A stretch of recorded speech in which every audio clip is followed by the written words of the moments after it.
They called my dog dangerous, said he was a threat to the neighborhood.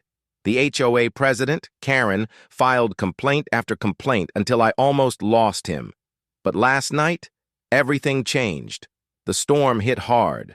Power lines down, water everywhere, chaos in the dark. And when I heard that scream, her scream, Rocky was already running. Through the rain, through the flood, straight toward the same woman who wanted him gone. What happened next turned every neighbor silent, because the dangerous dog she feared was the one who saved her life. It's strange how the people who judge you the hardest are often the ones who need you the most. When I moved into Oak Ridge Estates, I thought I'd finally found peace. A quiet, tree-lined neighborhood filled with neatly painted fences, manicured lawns, and the HOA president, Karen Benson.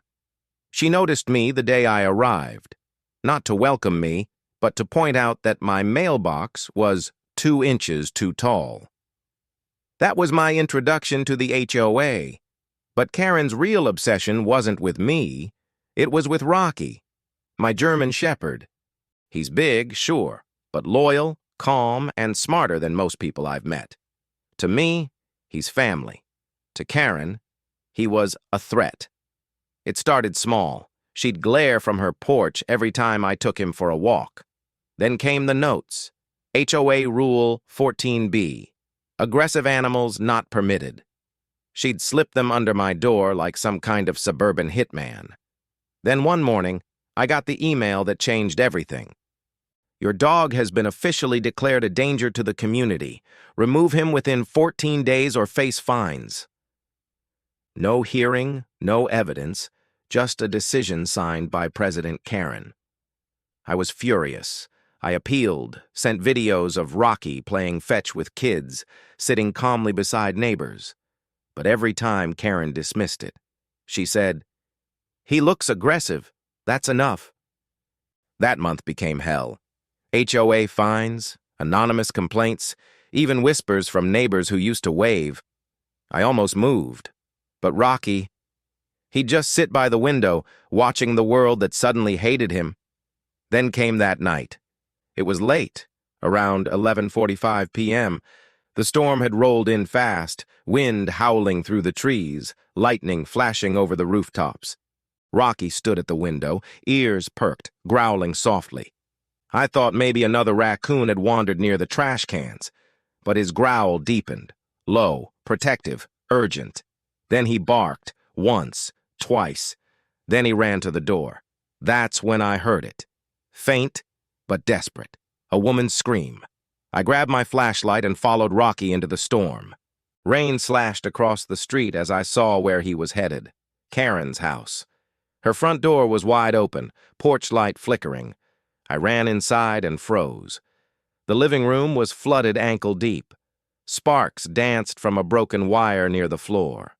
And there, half submerged, was Karen, trapped under a fallen bookshelf, screaming for help. Rocky didn't hesitate. He leapt across the water, teeth gripping her sleeve, pulling with all his strength. I rushed in, lifting the bookshelf enough for her to crawl free. Together, we dragged her out the front door, gasping under the rain. When the fire department arrived minutes later, she was trembling, blue from the cold, crying softly. She looked at Rocky, dripping wet but calm beside her. Then she whispered, "He saved my life." For the first time, she smiled at me. Not that forced HOA smile, but the kind that said I was wrong. The next week, Karen resigned from her HOA position. No one knew exactly why, but I did. A few days later, I found a small envelope taped to my door. Inside was a handwritten note. "I'm sorry. Thank you for everything, and thank Rocky for me." There was also something else, a new HOA permit, signed by her.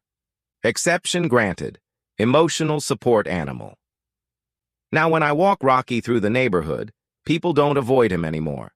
They pet him. They smile. Karen's still there, gardening quietly, always waving when she sees us. She still has her opinions, but not about Rocky. Sometimes I catch her leaving small dog treats near our gate. Maybe people don't change overnight, but sometimes life and loyalty can make even the most stubborn hearts soften. So the next time someone calls your pet dangerous, remember this.